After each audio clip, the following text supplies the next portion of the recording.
ओम नमः शिवाय। ये 26 नंबर का श्लोक है। अभी इसमें प्रणवो हा परम ब्रह्म प्रणवच्छ परः स्मृतः अपूर्वन अपूर्वो नंतरो वायो न परः प्रणवो व्यय। 26 नंबर का श्लोक है। ओंकार ही परम ब्रह्म है और ओंकार ही अपर ब्रह्म माना गया है। म्हणजे परम ब्रह्म अपर ब्रह्म दोनों, ये क्या बात हो गई।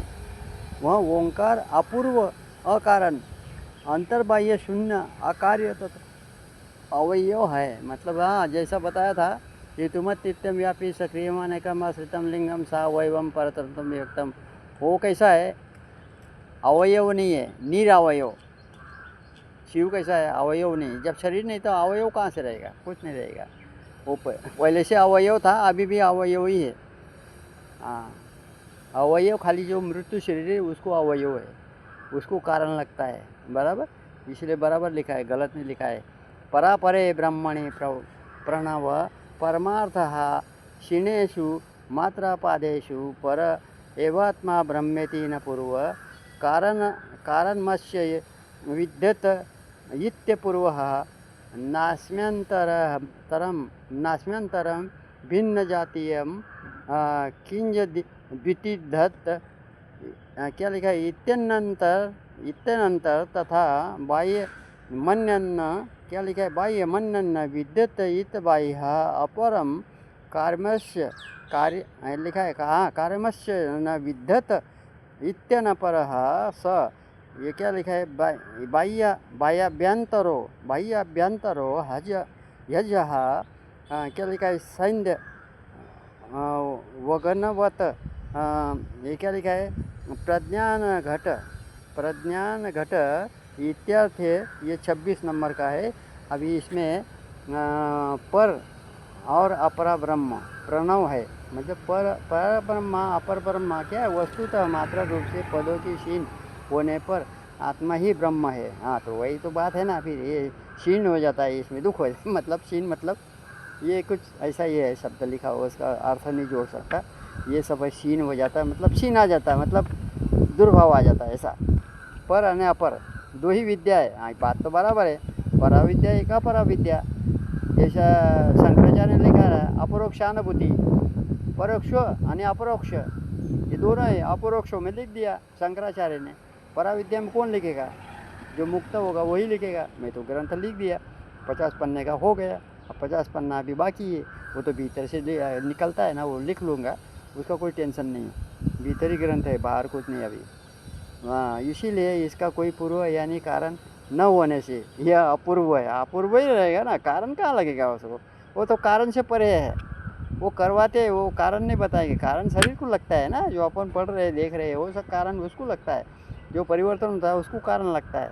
हाँ, जो परिवर्तन होता ही नहीं तो उसमें कारण कहाँ से लगेगा। ये व्हाट टू मी, इसका कोई अनंतर भिन्न जातीय भी नहीं है। इसीलिए ये क्या है, अनंतर है तथा इससे बाह्य भी कोई और नहीं है। इसीलिए ये अबाह्य है और इसका कोई अपरा कार्य भी नहीं है। इसीलिए अपरा विद्या में लिखे है ना ग्रंथ में, मुंडको उपनिषद में।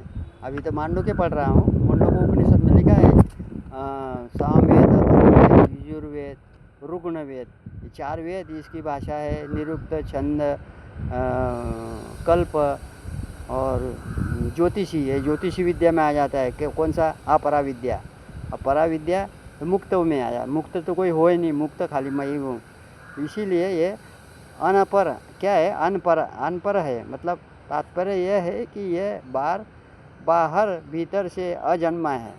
हैं, ये क्या लिखा है भाई, तात्पर्य यह है कि यह बाहर और भीतर से अजन्मा तथा क्या लिखा है, सैन्य वघन के समान प्राज्ञ। क्या लिखा है, प्राज्ञान घन है, घन ही है, प्राज्ञान घन ही है। ये 26 नंबर का है। अभी 27 नंबर का देखते हैं अभी क्या है।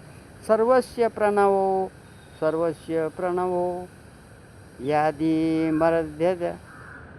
यादिमृध्य मंतस्थथैव च एवमहि प्रणवं ज्ञात्वा यश्रुते अनंतरम से 27 नंबर का श्लोक है। अभी प्रणव ही सबका आदि मध्य और अंत है। मुझे क्या है? प्रणव। हाँ हाँ हाँ, प्रणव यानी प्रणव ही सबका आदि मध्य और अंत है। प्रणव को इस प्रकार जानने के अनंतर क्या लिखा है? तद्रुपतों को प्राप्त हो जाता है। ये 27 नंबर का श्लोक है। अभी देखते हैं इसमें क्या है। अभी ये पूरा करता है। अभी इसमें लिखा है, क्या लिखा है? आदि मध्यान्ता आदि मध्यांता आदि मध्यांता। क्या संस्कृत कैसा कैसा लिखते हैं बाप। अभी मेरा भी नंबर है लिखने का, थोड़ा बाकी है। अभी उत्पत्ति स्थिति ये भी संस्कृत है। प्रलय हा सर्वशैव म्हणजे माया हस्ती क्या रज्जु सर्प मृगतृष्ण मृगतृष्ण ये क्या लिखा है?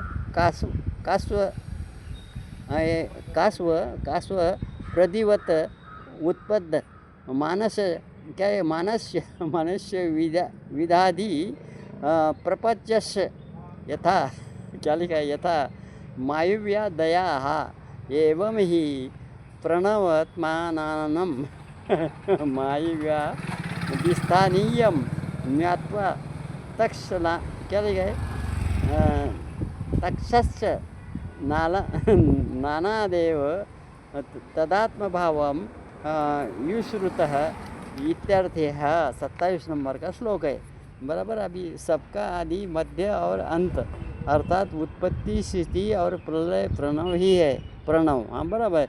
जिस प्रकार मायामय हाथी रज्जु में प्रतीत होने वाला सर्प मृग तृष्णा और स्वप्नवादी के समान उत्पन्न होने वाले आकाश क्या लिखा है? आकाशा दिरूप प्रपंच के कारण मायावी आदि है। उसी प्रकार मायावी क्या लिखा है? आदि स्थानीय उस प्रणव रूप को आत्मा को जानकर विद्वान तत्काल ही तत्पुरुषता को प्राप्त हो जाते हैं। ऐसा इसका तात्पर्य यही है। मुझे माया क्या है? माया ये देखो, हाँ जरा माया में जरा जुड़ता हूँ। माया क्या है? प्रपंच के कारण ये मेरा पुत्र, ये मेरी बेटी, ये मेरे कर्म, मैं काम करता हूँ, ये मेरे धन दौलत है, मेरा ये खेत है, ये सब क्या है? काल, संप्रत काल है, वर्तमान काल जो बोलता है वो काल यानी कि परिवर्तन करने वाला भगवान शिव। वो अंदर ही है, बाहर कहीं नहीं है, मंदिरों में नहीं, अंदर बैठा है।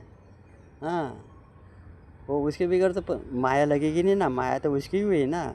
माया है ले काल। देखो मैं जोड़ देता हूँ। इसमें लिखा है सांसारिक प्राकृतिक विकृतिक धर्म दिया, बराबर। और ज्ञान धर्म वैराग्य ऐश्वर्य, उसके विपरीत कैसा है? अज्ञान अधर्म, वैराग्य के बदले में राग, फिर अनैश्वर्य, वो ये हो गया। और फिर धर्म में कैसा है? हाँ हालो सॉरी, हाँ इसमें लिखा है प्रकृति उपादान काल भाग्य। अभी इसमें ये हो गया, बराबर। अभी धर्म में धर्म अर्थ कर्म। अभी धर्म में क्या होता है? धर्म में और हो जाता है नहीं, अर्थ में अर्थार्थ पुरुषार्थ परार्थ, ये सब है ना, बहुत अर्थ लग जाते हैं इसमें। धर्म में भी बहुत है। ज्ञान धर्म अधर्म म्हणजे धर्म में और 4 आ जाते हैं, धर्म अर्थ कर्म कृपा, ये 4 ये भी आ जाते। अभी अर्थ आया तो अर्थ अर्थार्थ पुरुषार्थ परार्थ।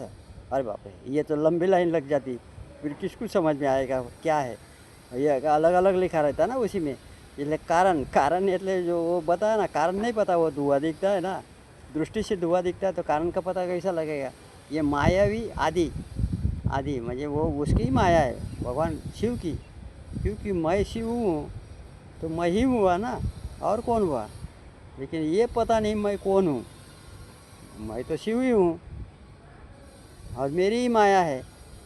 मैं बोलता हूँ तभी परिवर्तन होता है ना, तो वो शिव के हाथ से ही हो रहा है ना। उसमें अपन तो अपने को स्वयं को गिनता है कि मैं हूँ, फिर वो ऐसा हो जाता है मैं, फिर कुछ होनी होती है तो फिर दुख जलता है। पुरुष को कोई दुख नहीं है, बराबर। मैं तो मुक्त हूँ। ये 27वीं है। ओम नमः शिवाय।